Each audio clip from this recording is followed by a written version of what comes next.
Hello friends, आप सबका स्वागत है मेरे YouTube channel CA Suren commerce classes में। हम बीकॉम ऑनर्स का मैनेजमेंट अकाउंटिंग का सब्जेक्ट पढ़ रहे हैं।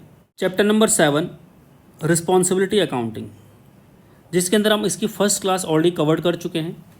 उसके अंदर हमने देखा रिस्पॉन्सिबिलिटी अकाउंटिंग किसे कहते हैं, हमने कहा रिस्पॉन्सिबिलिटी सेंटर्स क्या होते हैं, रिस्पॉन्सिबिलिटी अकाउंटिंग की प्री रिक्विजिट्स और प्री अजम्पशंस क्या क्या होती हैं, कितने तरह के हमारे रिस्पॉन्सिबिलिटी सेंटर्स होते हैं।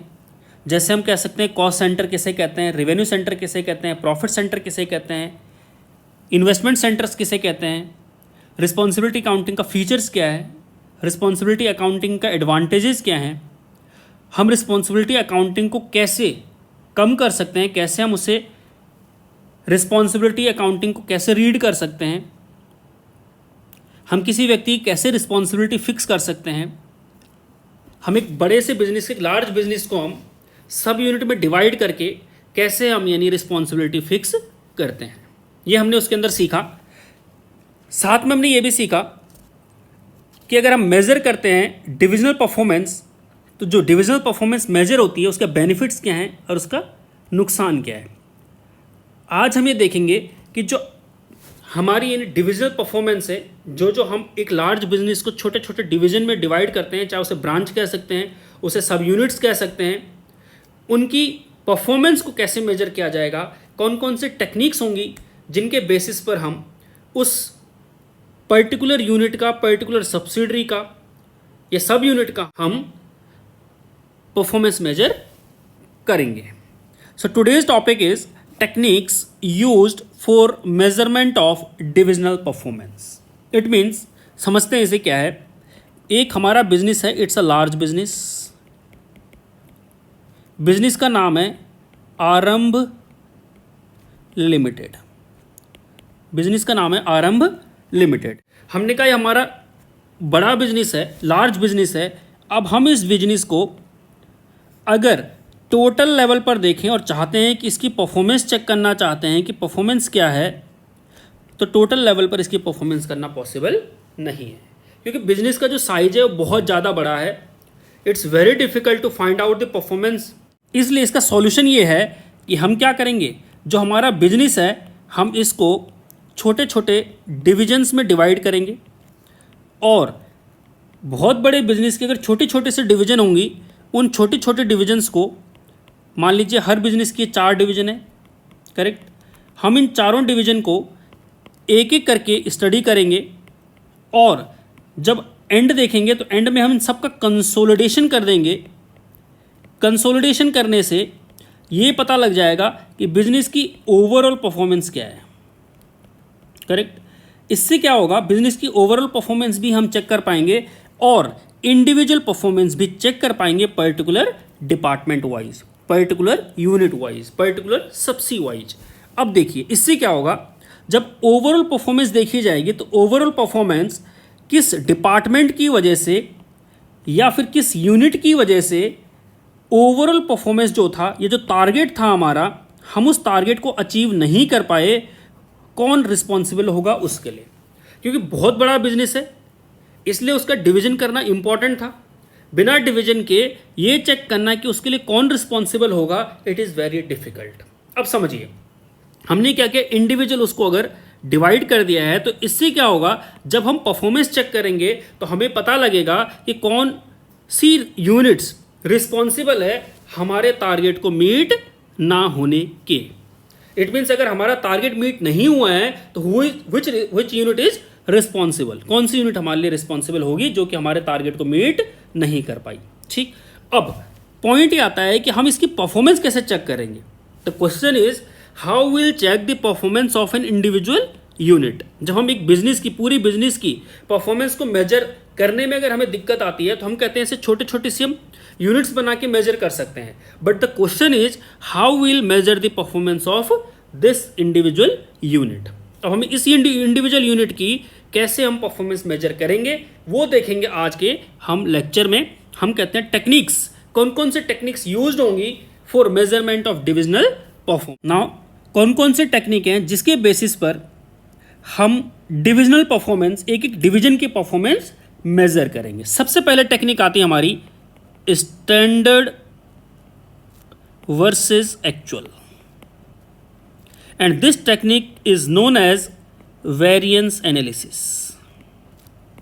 वेरिएंस एनालिसिस टेक्निक, इस टेक्निक का नाम क्या है? Variance analysis technique. अब इस टेक्निक में क्या होता है? इस टेक्निक में हम कहते हैं कि हम एक मैनेजर अपॉइंट करते हैं और मैनेजर को कहते हैं कि आप एक स्टैंडर्ड और टारगेट बनाइए, आप एक टारगेट बनाइए कि आपके बिजनेस की क्या रिक्वायरमेंट है, आपने क्या स्टैंडर्ड सेट किया है, आपको मैनेजमेंट ने क्या टारगेट दिया है, आप उस टारगेट को बनाइए और उसके हिसाब से आप परफॉर्म करने के लिए बोलिए जो आपका स्टाफ है।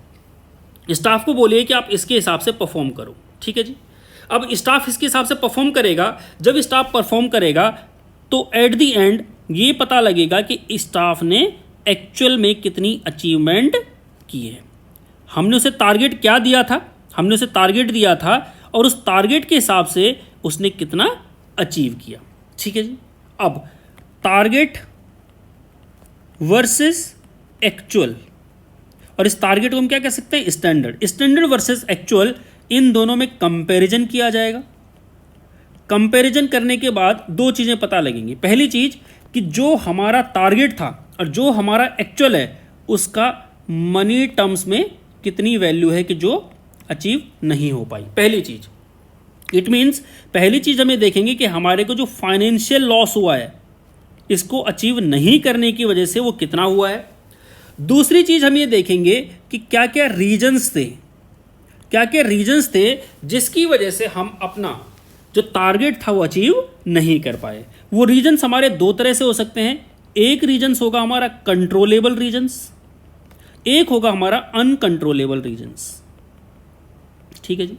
अब देखिए, जो अनकंट्रोलेबल रीजन है, जो अनकंट्रोलेबल रीजन है जिसे हम कंट्रोल नहीं कर सकते थे, उसके लिए मैनेजमेंट कोई पेनल्टी नहीं देगा, उसके लिए किसी भी व्यक्ति को जिम्मेदार नहीं ठहराया जाएगा, क्योंकि it is beyond the limit. ये कहीं ना कहीं अनकंट्रोलेबल था, it was just because of situational issues, इस वजह से यानी इसे हम कुछ नहीं करेंगे। बट मैनेजमेंट उस चीज के लिए उस इंडिविजुअल मैनेजर को, इंडिविजुअल यूनिट को रिस्पॉन्सिबल ठहराएगा जहां पर कंट्रोलेबल इशू था, but due to the lacking of the particular manager और पर्टिकुलर डिपार्टमेंट, ये कंट्रोलेबल जो कॉस्ट थी, ये जो कंट्रोलेबल चीजें थी वो कंट्रोल नहीं हो पाई, जिसकी वजह से कंपनी को फाइनेंशियल लॉस हुआ, ठीक है जी। यहां तक अब हम यहां पर सबसे पहले टेक्निक यही सीखेंगे, standard versus actual.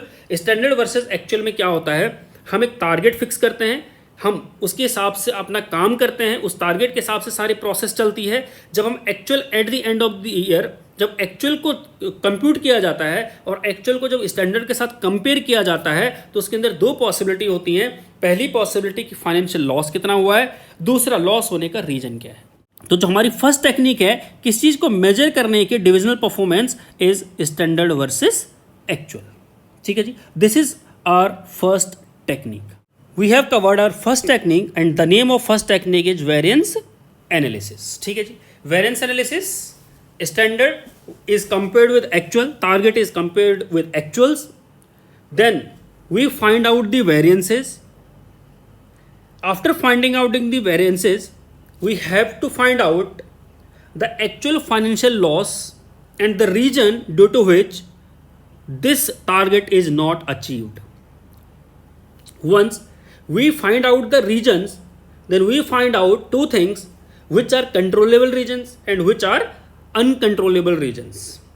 For uncontrollable regions, the manager and the particular person is not punished because it can occur due to situation. That's why situational issues and other regions which are uncontrollable, which was beyond the limit. But the points and the regions which are controllable in nature, that means that losses can be controlled out, but due to lacking of that particular person, it was not controlled, then responsibility is fixed for that particular loss. और जो loss हुआ है उसके लिए जब fix की जाएगी responsibility, तो उसके लिए उस व्यक्ति को पनिश भी किया जा सकता है और उसे वॉर्न करके रिलीफ भी दिया जा सकता है.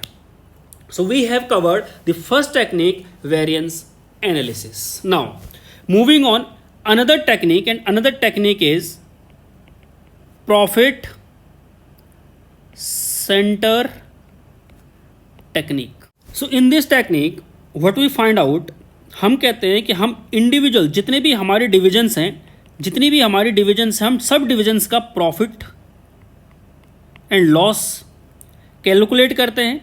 जो उन डिविजन्स ने अपना प्रॉफिट एंड लॉस कैलकुलेट किया है, हम उसको एनालाइज करते हैं और एनालाइज करने के बाद ये देखते हैं कि हमने यानी कितना टारगेट दिया था कि आपकी यूनिट का प्रॉफिट कितना होना चाहिए.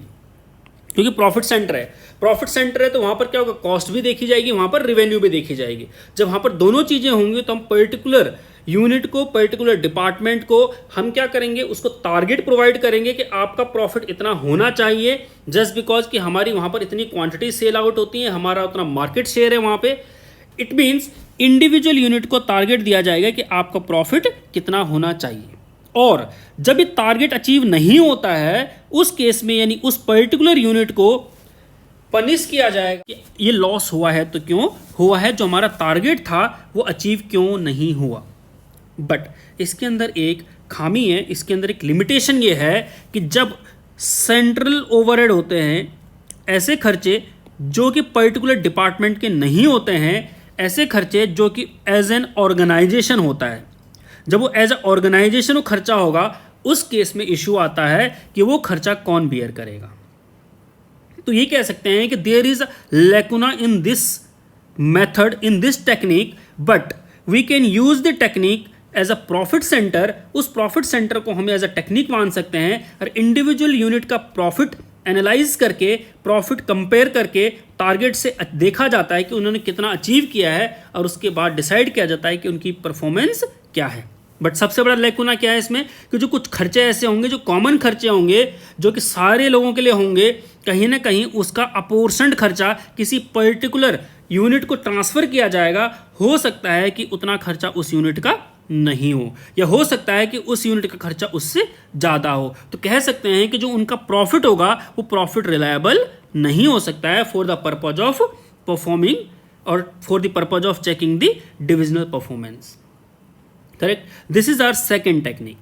Now moving on third technique, and third technique is return on investment technique. Return on investment technique. So what happened in this technique? In this technique we analyze the investment and rate of return. Rate of return it means हम ये कहते हैं कि हमने investment कितनी की है और हमने प्रॉफिट कितना कमाया है, और हम उसके बेसिस पर कंपेयर करते हैं इंडिविजुअल यूनिट को.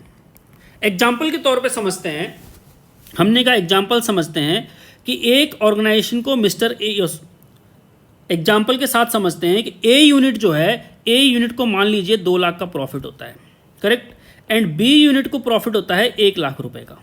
ठीक है जी. बट ए की जो इन्वेस्टमेंट है, अब इसको अगर हम सिर्फ इतना देखें, इससे ये पता लगता है कि ए ने 2 लाख कमाए हैं और बी ने 1 लाख, तो हम कह सकते हैं कि ए की परफॉर्मेंस अच्छी है. बट वो कहता है कि सिर्फ और सिर्फ amount of profit, absolute amount को देखकर अगर आप डिसीजन ले रहे हो तो वो डिसीजन आपका गलत हो सकता है. क्योंकि रिटर्न ऑन इन्वेस्टमेंट टेक्निक ये कहती है कि जब आप प्रॉफिट को कंपेयर कर रहे हो तो उसके साथ ये जरूर चेक करो कि वो इन्वेस्टमेंट कितना, जो प्रॉफिट कमाया हुआ है वो कितनी इन्वेस्टमेंट पर कमाया हुआ है. इट मीन्स यहाँ पर हम ये कहता है कि इन्वेस्टमेंट दी हुई है, ए की जो इन्वेस्टमेंट दी हुई है 10 लाख, करेक्ट, जो इन्वेस्टमेंट है ए की 10 लाख रुपए, और जो बी की इन्वेस्टमेंट है वो है मान लीजिए 2 लाख. अब समझिए, प्लीज समझना, द पॉइंट इज यहां पर ए ने 2 लाख रुपए कमाई इन एब्सोल्यूट टर्म, बट कितना पैसा इन्वेस्ट करके, 10 लाख इन्वेस्ट करके.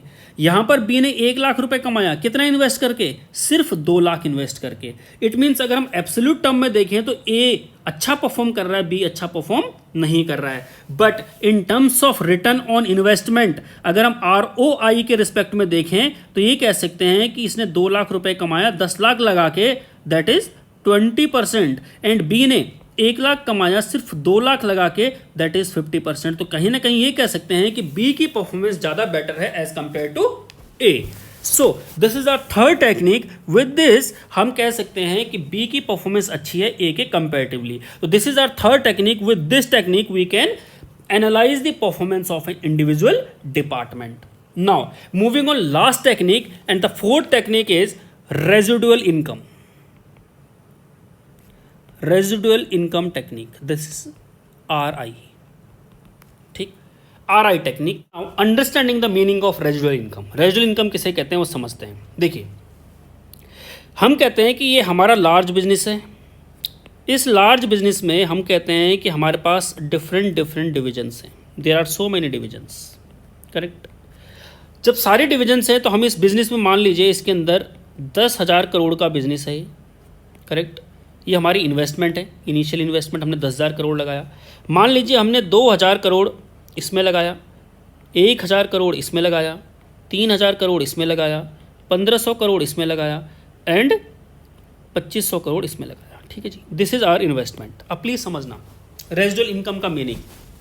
वही कहता है ये हमने इन्वेस्ट किया इंडिविजुअल प्रोजेक्ट में, इंडिविजुअल यूनिट्स में. ये हमें प्रॉफिट अर्न करके देता है, ये भी हमें प्रॉफिट अर्न करके देता है. सारी यूनिट हमें प्रॉफिट अर्न करके देती हैं. ठीक, अगर किसी में लॉस होता है तो अल्टीमेटली अच्छा परफॉर्म नहीं कर रही है. बट हम रेजिडुअल इनकम टेक्निक में क्या करते हैं, this is our another technique is residual income technique.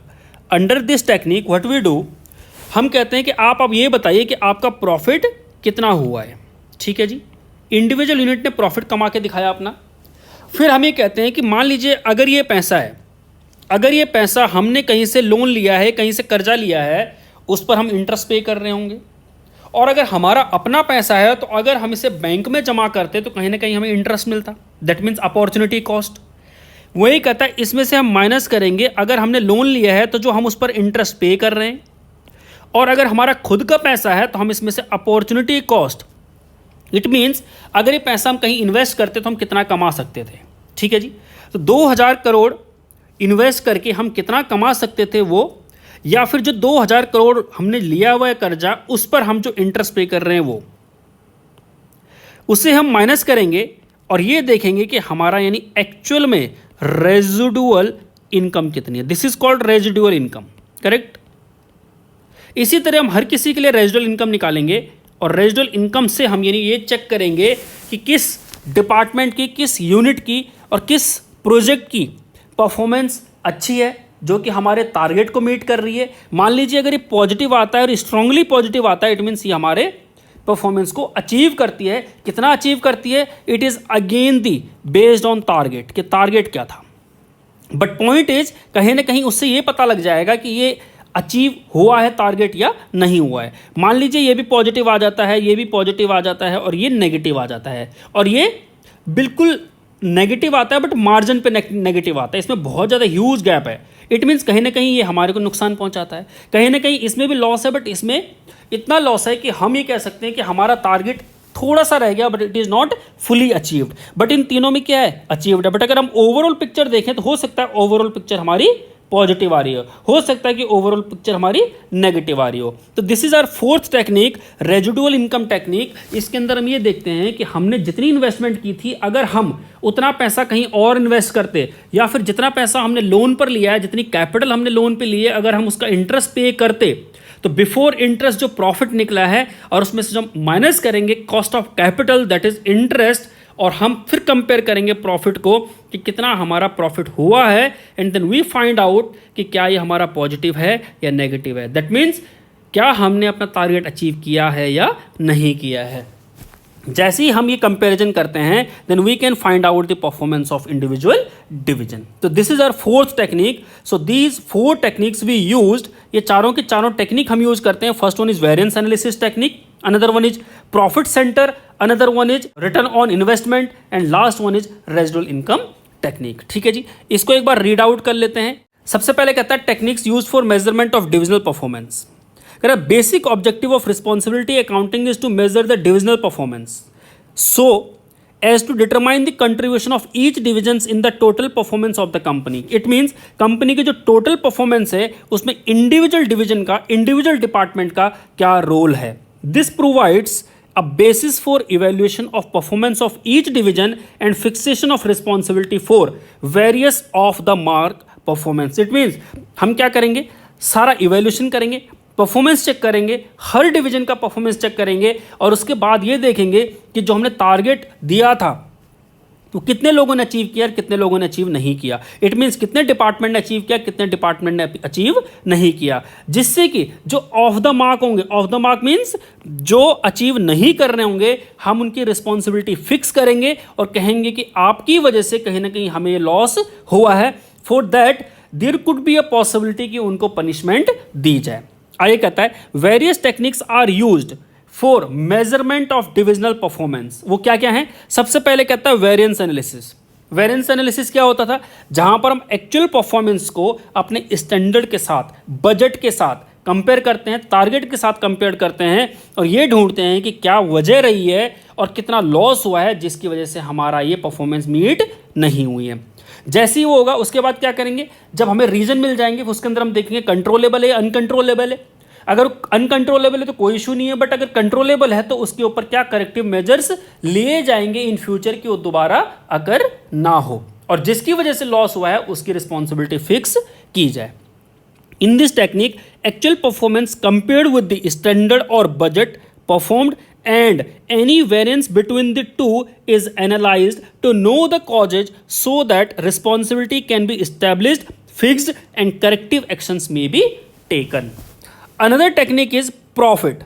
Profit क्या होगा? इंडिविजुअल यूनिट का प्रॉफिट दिया जाएगा क्योंकि these are the profit centres. तो जितने प्रॉफिट सेंटर्स हैं उनका प्रॉफिट देखा जाएगा, एनालाइज किया जाएगा और उस प्रॉफिट के बेसिस पर उनकी परफॉर्मेंस देखी जाएगी. इस केस में क्या होता है कि जो कॉमन ओवरहेड है, जो हमारा जनरल ओवरहेड है, जो कहते हैं सेंट्रलाइज ओवरहेड है, वो ओवरहेड हो सकता है जब एलोकेशन हो रहा होगा किसी डिपार्टमेंट के पास ज़्यादा और किसी डिपार्टमेंट के पास कम चला जाता है, जिसकी वजह से किसी का प्रॉफिट कम और किसी का प्रॉफिट ज़्यादा हो सकता है. कह सकते हैं it is not 100% reliable technique but it is a technique through which we can measure the performance of individual division. कहता है the absolute amount of profit revealed by a profit center can also be used as a measure to जज its performance. कैसे? कहता है this is not considered to be very reliable measure. ये reliable क्यों नहीं है? Of performance because cost charge for computing profit में include direct divisional cost. Division की कॉस्ट है direct, that is fine, but plus apportioned fixed overhead. But apportioned fixed overhead कहीं ना कहीं वो खर्चे जो फिक्स खर्चे हैं, जो कि पूरे ऑर्गेनाइजेशन के खर्चे हैं, वो किसी पर्टिकुलर डिपार्टमेंट में ज़्यादा चले जा सकते हैं और किसी पर्टिकुलर डिपार्टमेंट में कम. And third technique is return on investment technique. Return on investment technique कहती है कि सिर्फ आप एब्सोल्यूट अमाउंट ऑफ प्रॉफिट को देख के ये डिसाइड मत कीजिए कि उसकी परफॉर्मेंस अच्छी है या बुरी है. आपको उसके लिए ये देखना जरूरी है कि उसने जो इन्वेस्टमेंट की है वो कितनी की थी. इट मीन्स जो रिटर्न अर्न की है वो कितनी इन्वेस्टमेंट पर की है. It means you have to check the return on investment कि उस इन्वेस्टमेंट पर कितनी रिटर्न है and then you take the decision कि कौन सी यूनिट अच्छा परफॉर्म कर रही है, कौन सी यूनिट ने टारगेट अचीव किया, कौन सी यूनिट ने टारगेट अचीव नहीं किया. कहता है instead of considering the absolute size of divisions of profit, division का प्रॉफिट एब्सोल्यूट टर्म में चेक करने की जगह most organisations prefer return on investment of a division as a measure of its performance. It means यहाँ की जगह वो यहाँ आना ज़्यादा पसंद करते हैं. कहता है for example if division A makes a profit of ₹2 lakh and division B makes a profit of ₹1 lakh, can it be concluded that division A is more profitable than B. कह सकते हैं कि ऐसा नहीं. अभी हमने एग्जांपल दिया था ए डिवीजन में हमारा कितना 2 लाख का प्रॉफिट हुआ था मान लीजिए, बी डिवीजन में कितना हुआ 1 लाख का, बट ए डिवीजन में मान लीजिए इन्वेस्टमेंट लगी है 10 लाख की, जबकि बी डिवीजन में मान लीजिए इन्वेस्टमेंट लगी है सिर्फ 2 लाख रुपए की. तो जरा बताइए इसका प्रॉफिट आ रहा है 20%, इसका प्रॉफिट आ रहा है 50%. तो कह सकते हैं क्या ए डिवीजन अच्छा परफॉर्म कर रही है? नहीं. We have to calculate, we have to find out the amount of investment on which that profit is earned. ठीक है जी. कहता है the answer is no because it can not be said without reference to the amount of capital investment in each division. आपको यह जरूर check करना होगा कि कितनी इन्वेस्टमेंट की है जिसके बेसिस पर इतना प्रॉफिट अर्न हुआ है. Return on investment expresses divisional profit as percentage of firm's investment in the divisions. This is calculated as under. ROI कैसे निकालते हैं? Divisional profit divide by divisional investment into में 100, जैसे कि हमने अपने एग्जाम्पल में किया है। कहता है कुछ एडवांटेजेस हैं, कुछ इसके लिमिटेशंस हैं। एडवांटेजेस क्या हैं? ROI is widely accepted measures of performance because it relates net income to investment made in the division. ये क्या दिखाता है कि नेट इनकम कितनी हुई है और उसने इन्वेस्टमेंट कितनी की, तो इन्वेस्टमेंट के रिस्पेक्ट में कितनी इनकम अर्न की है, इसलिए पॉपुलर, इसलिए वाइडली एक्सेप्टेड प्रिंसिपल और मेजर्स है। Second point is return on investment is relative major and not absolute major. ये कहता है रिलेटिव मेजर है, ये एब्सोल्यूट मेजर नहीं है, क्योंकि ये एक्सप्रेस्ड होता है इन टर्म्स ऑफ परसेंटेज। एक छोटा सा एग्जांपल समझते हैं, एग्जांपल से देखते हैं, इसे क्लियर करते हैं कि कहना क्या चाहता है। मान लीजिए ए है और बी यूनिट है। ए यूनिट ने कमाया मान लीजिए 1 लाख और बी यूनिट ने कमाया 2 लाख। ठीक है जी, ए यूनिट ने कमाया 1 लाख, बी यूनिट ने कमाया 2 लाख। बट इंपॉर्टेंट क्या है? इन एब्सोल्यूट टर्म में नहीं, हमें चाहिए परसेंटेज में। वही कहता है कि इसने जो इन्वेस्ट किया है वो किया है 10 लाख रुपए। जब 10 लाख रुपए इन्वेस्ट किया तो कितना परसेंट हुआ? 10% हुआ। ठीक है जी, इसने कितना कमाया? 2 लाख रुपए। मान लीजिए इसने कितना लगाया होगा? इसने लगाया समझ लो 5 लाख रुपए। कितना कमाया? 40% कमाया। तो कह सकते हैं बी अच्छा परफॉर्म कर रहा है। बट एक और है और वो कमाता है समझ लीजिए सिर्फ 5,000 रुपए। कितना कमाता है? 5,000 रुपए, लेकिन उसकी जो इन्वेस्टमेंट है वो है सिर्फ 10,000 रुपए। अब जरा बताइए, इसकी इन्वेस्टमेंट 10,000 है, इसने कमाया कितना है? 5,000 कमाया। परसेंटेज कितना हो गया? 50% हो गया। अब अगर हम तीनों डिविजन्स को देखें तो तीनों डिवीजन में बेटर परफॉर्म कौन कर रहा है? ये डिवीजन कर रही है डिवीजन सी। फॉर एग्जांपल ये सी डिवीजन है, सी डिवीजन अच्छा बेटर परफॉर्म कर रही है, क्योंकि हम परसेंटेज टर्म्स में देखें तो इसने 50% कमाया है इन दोनों से, यानी चाहे वो ए हो या बी हो, इन दोनों से उसने ज़्यादा अच्छा परसेंटेज अर्न किया है। वो इसीलिए कह रहा है कि ये रिलेटिव मेजर है, ये हमारा एब्सोल्यूट मेजर नहीं है, क्योंकि ये परसेंटेज के टर्म्स में दिखाता है। अब आप देखिए, जिसने 1 लाख रुपए कमाया, इसने 2 लाख कमाया, 5 लाख रुपए लगा के 2 लाख कमाया, बट इन परसेंटेज इसने कम कमाया। इसलिए वो कहता है कि परसेंटेज के टर्म्स में हम इसे एक्सप्रेस करते हैं, इसलिए वो कहता है कि ये रिलेटिव मेजर है, ये एब्सोल्यूट मेजर नहीं है। अगला कहता है, थर्ड पॉइंट कहता है कि ROI is easy to understand and interpret. आसान है इसे समझना, कितना इन्वेस्ट किया और कितना प्रॉफिट कमाया। अगला कहता है ROI can motivate divisional managers to improve their performance by optimum utilisation of the capital investment in the division. ये ROI क्या करता है? मोटिवेट करता है डिविजनल मैनेजर को कि वो अपनी परफॉर्मेंस को इंप्रूव करे, जिससे कि जो उसके लिमिटेड रिसोर्स है, जो ऑप्टिमम यूटिलाइजेशन है कैपिटल का, मैक्स टू मैक्स यूटिलाइज करे इस कैपिटल को और max to max profit earn करे। These are the advantages of ROI। कुछ लिमिटेशंस हैं ROI की। कहता है it is not always possible to accurately determine the amount of divisional investment. Reason, क्योंकि एक्चुअली क्या होता है कि जब इन्वेस्टमेंट होती है, मान लीजिए मशीन खरीद के लाए, जब मशीन खरीद के लाए तो मशीन कॉमन खरीदी हमने। जब मशीन कॉमन खरीदी और वो मशीन हो सकता है कि यहाँ भी यूज हो रही है और हो सकता है वो दूसरे डिवीजन में भी यूज हो रही हो, तो वहां पर ये डिसाइड करना है कि ए डिवीजन के लिए कितना खर्चा हुआ है, it is difficult to determine. तो कह रहा है इट्स अ लिमिटेशन। कह रहा है there may be a problem of valuation of assets assigning to the investment center और डिवीजन। जैसे कि यहाँ पर एक मशीन ए यूनिट के लिए भी काम कर रही है, बी यूनिट के लिए भी काम कर रही है, तो ए के लिए कितना इन्वेस्टमेंट का पार्ट होगा और बी के लिए कितना इन्वेस्टमेंट का पार्ट होगा, ए के लिए कितनी वो असेट्स कहलाएगी और बी के लिए कितनी असेट्स कहलाएगी, it's difficult to determine. There are different methods of valuation of assets such as book value method, original cost method, current replacement method, etc. Which of these valuation is to be taken for calculating ROI remains a difficult question to answer. Again वो कहता है कि हमें return on investment निकालना है, कितनी investment हुई है, बट इन्वेस्टमेंट को भी कैलकुलेट करने के अलग अलग तरीके हैं, असेट्स को भी कैलकुलेट करने के डिफरेंट तरीके हैं। कोई बुक वैल्यू पर दिखाता है, कोई ओरिजिनल कॉस्ट दिखाता है, कोई करंट रिप्लेसमेंट कॉस्ट दिखाता है, जिसकी वजह से कि सबकी इन्वेस्टमेंट डिफरेंट कर जाती है। और जब सबकी इन्वेस्टमेंट हो जाएगी तो रिटर्न इन्वेस्टमेंट भी सबका डिफरेंट आएगा। सेकेंड लिमिटेशन कहता है कि there may also be some practical difficulties in calculating divisional profit. ये प्रैक्टिकल डिफिकल्टीज आती है, क्यों आती है? कहता है various concepts of profit to be considered may be. क्या हो सकता है? Profit before interest and tax. मान लीजिए कोई profit before interest and tax consider कर रहा है, कोई कहता है प्रॉफिट आफ्टर इंटरेस्ट लेंगे हम एंड टैक्स, कुछ कहते हैं प्रॉफिट आफ्टर चार्जिंग एलोकेबल और एलोकेटेड फिक्स एक्सपेंस लेंगे हम। Whether extraordinary items of profit और लॉस शुड बी एक्सक्लूडेड और नॉट, ये भी ध्यान रखना होगा। All points needs due attention, सब पॉइंट्स को क्या चाहिए? हमें अटेंशन चाहिए for calculating divisional profit. And there should be uniformity in the treatment of these so that these are comparable. ये डिफिकल्ट होता है कि सारी चीजें, सारे division same process, same method, same चीजें कंसिडर कर रहे हैं, उसके लिए जरूरी है यूनिफॉर्मिटी मेंटेन हो। जब तक यूनिफॉर्मिटी मेंटेन नहीं होगी तब तक कंपैरिजन भी पॉसिबल नहीं है। तो कहीं ना कहीं ये लिमिटेशंस है हमारे रिटर्न ऑन इन्वेस्टमेंट मेथड्स के। अगला एंड लास्ट मेथड्स देखते हैं, रेजिडुअल इनकम। रेजिडुअल इनकम किसे कहते हैं कि हम कहते हैं कि हम इन्वेस्टमेंट करते हैं, इन्वेस्टमेंट इंडिविजुअल डिवीजन में करते हैं, इंडिविजुअल डिवीजन का प्रॉफिट देखा जाता है, उसमें से ये देखा जाता है कि अगर वो इन्वेस्टमेंट हम कहीं और करते या अगर हमने उस इन्वेस्टमेंट को लोन पे लिया है तो उस पर जो इंटरेस्ट जा रहा है उसकी कॉस्ट को माइनस करके फिर देखा जाता है कि ओवरऑल किसने कितना कमा के दिया है। कहता है it may be defined as the profit of a division less cost of capital charge on the investment used by the division. जो डिवीजन यूज कर रही है जितना पैसा उसके बदले हमने कितना इंटरेस्ट पे किया है। कॉस्ट ऑफ कैपिटल मीन्स जो हमने लोन लिया है कैपिटल है उसकी कॉस्ट क्या जा रही है। It is also known as economic value added, इसे ईवीए मेथड भी कहते हैं। इसीलिए हम ईवीए कैसे निकालते हैं कि कितना प्रॉफिट कमाया उस यूनिट ने और कितना हमें कॉस्ट ऑफ कैपिटल देना पड़ रहा है जो इन्वेस्टमेंट यूज की है उस डिवीजन ने। सो रेजिडुअल इनकम में बी कैलकुलेटेड, कैसे रेजिडुअल इनकम कैसे निकाल सकते हैं, डिविजनल प्रॉफिट कि डिवीजन का प्रॉफिट क्या है, डिवीजन की इन्वेस्टमेंट क्या है और कितना रेट ऑफ चार्ज है, क्या वो कॉस्ट ऑफ कैपिटल हम उसका दे रहे हैं।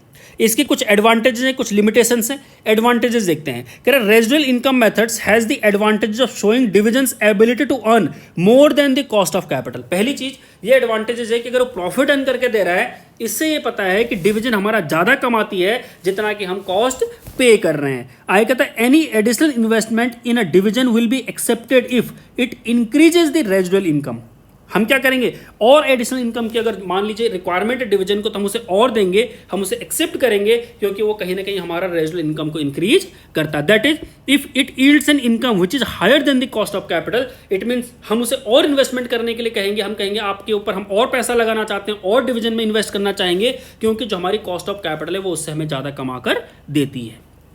दूसरा एडवांटेज क्या है कि divisional managers are made to realise that there is an opportunity cost of funds used by the divisions in the form of cost of capital. Divisional managers are made to realise, उन्हें ये दिखाया जाता है, उन्हें समझाया जाता है, बताया जाता है कि जो आपके लिए हमने इन्वेस्टमेंट लगाई है कहीं ना कहीं हम उसके लिए कॉस्ट पे कर रहे हैं और आपको वो अचीव करना है। And third one is it is generally felt that R1 or EVA, that means residual income or economic value added, leads to better decisions than using ROI. It means ROI से भी ज़्यादा better हमारा कौन सा है नहीं residual income method होता है। लिमिटेशंस क्या है, it may be difficult to determine the rate for calculating the cost of capital. ये डिटरमाइन करना कि क्या कॉस्ट ऑफ कैपिटल होगी। It means cost of capital जो हमने इन्वेस्ट किया है पैसा, हमारा खुद का पैसा है, उसकी कितनी कॉस्ट ऑफ कैपिटल होगी, it is very difficult to determine. दूसरा कहता है most of the operational difficulties in measuring divisional profit and divisional investment faced in ROI method are also present in the calculating, this is present in the calculating residual income. It means हमने अगर divisional investment किए same, अगर हमने machine मान लो को use किया जो common use हो रही है ए डिवीजन में भी, बी डिवीजन में भी, सी डिवीजन में भी, तो इस मशीन की कॉस्ट मान लीजिए 30 लाख रुपए है, तो हम ए में कितना रखें, बी में कितना रखें, सी में कितना रखें, it is difficult to determine. So these are the limitations, these are the advantages. So we have these 4 methods through which we can determine the divisional performance. कुछ illustrations दिए हुए इस चैप्टर में, 2-3 illustrations हैं वो कर लेते हैं, उसके बाद हमारा ये चैप्टर कंप्लीट हो जाएगा। पढ़ते हैं, कहता है illustration number 1, ABC Limited has 3 divisions A, B and C. The operating results of the 3 divisions are as follows. Sales दे रखी है 5 लाख रुपए की, 5 लाख रुपए की, 10 लाख रुपए की। कॉस्ट दिया हुआ है 4 लाख, 3 लाख, 6 लाख। प्रॉफिट दिया हुआ है 1 लाख, 2 लाख, 4 लाख।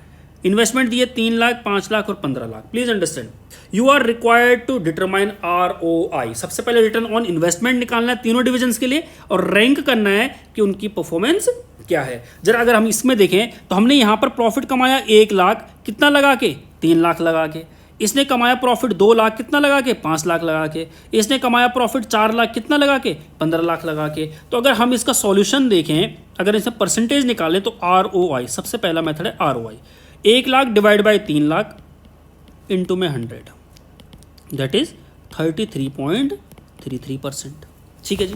दूसरा देखते हैं, 2 lakh divide by 5 lakh into में 100, that is 40%। And third one is 4 lakh divide by 15 lakh into में 100, दैट इज 26.67%। अब समझिए सबसे ज्यादा कौन कमा के दे रहा है, इट मीन्स ROI के हिसाब से this is first ranking, this is second ranking and this is third ranking.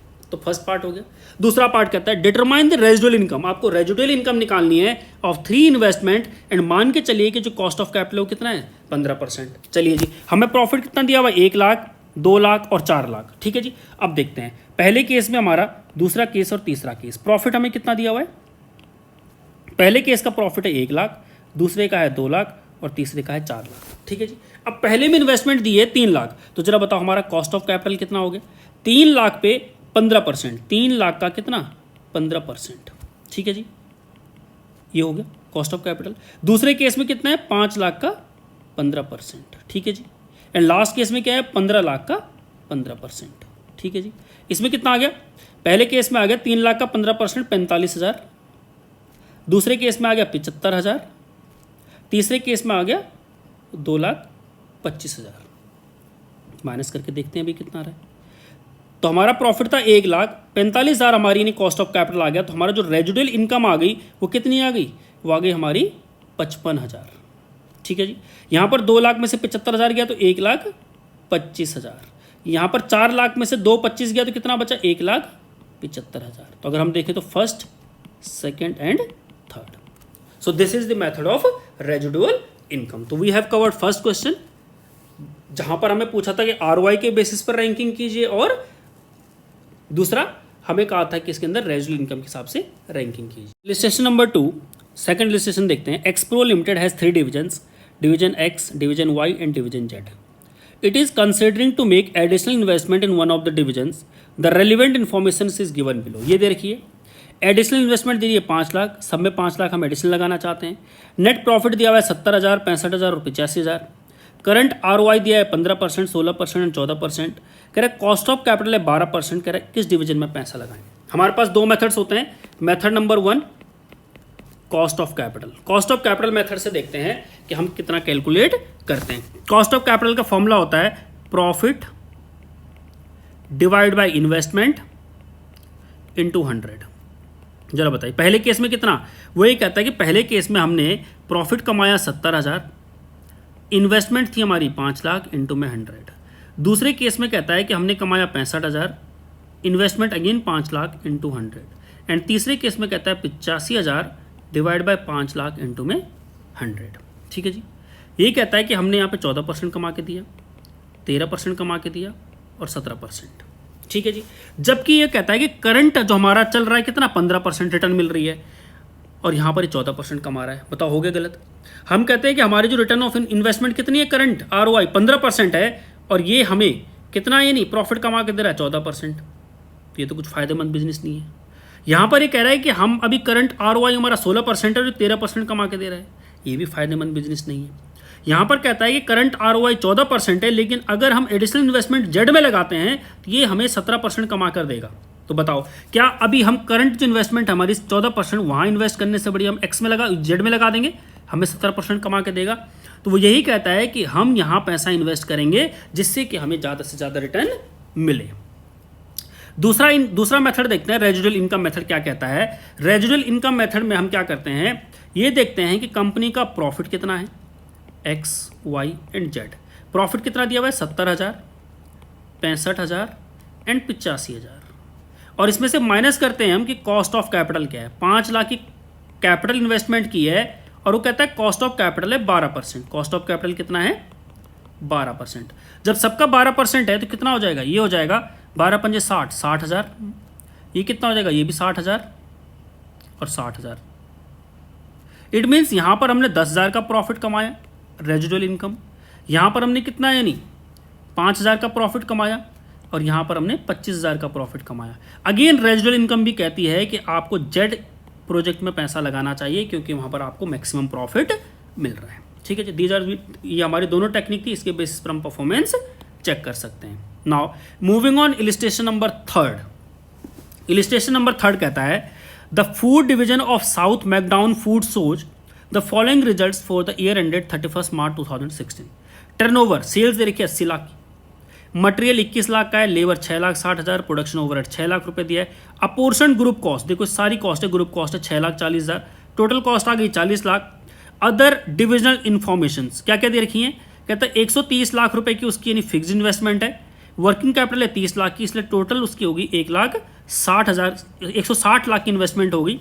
कहता है कॉस्ट ऑफ कैपिटल दिया 13.75% as weighted average cost of capital, ठीक है जी। दूसरा कहता है comment on the management performance of the divisions using ROI method and RI method. सबसे पहले ROI मेथड कहते हैं, ROI method, return on investment method.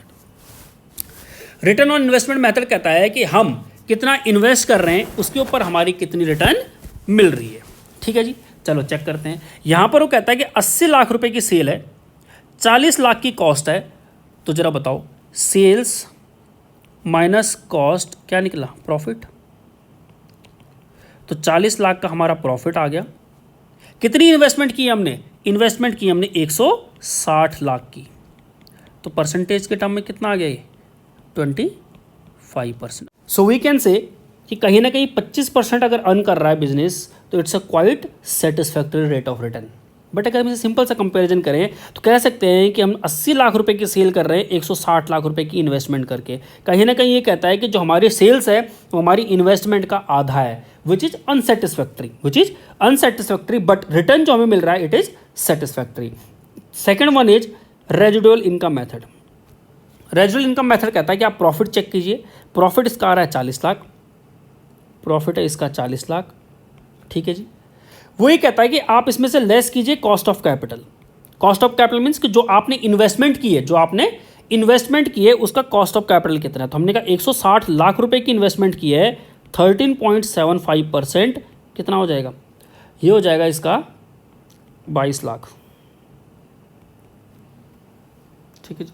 It's 22 lakh. It means हमने कितना कमाया, 18 लाख कमाया। कितना कमाया हमने, 18 लाख रुपए कमाया। और जब 18 लाख कमाया तो वी कैन से कि हमने ज़्यादा कमाया जितनी उसकी कॉस्ट ऑफ कैपिटल आ रही है। तो वी कैन से कि the business performance is satisfactory and it is good, क्योंकि हमारा 13.75% हमें देना है और हम कितना एक्स्ट्रा कमा रहे हैं उसे देने के बाद 18 लाख रुपए एक्स्ट्रा कमा रहे हैं। तो दीज आर दी मेथड्स कि जहाँ पर हम return on investment and RI method का इस्तेमाल करते हैं। Thank you so much.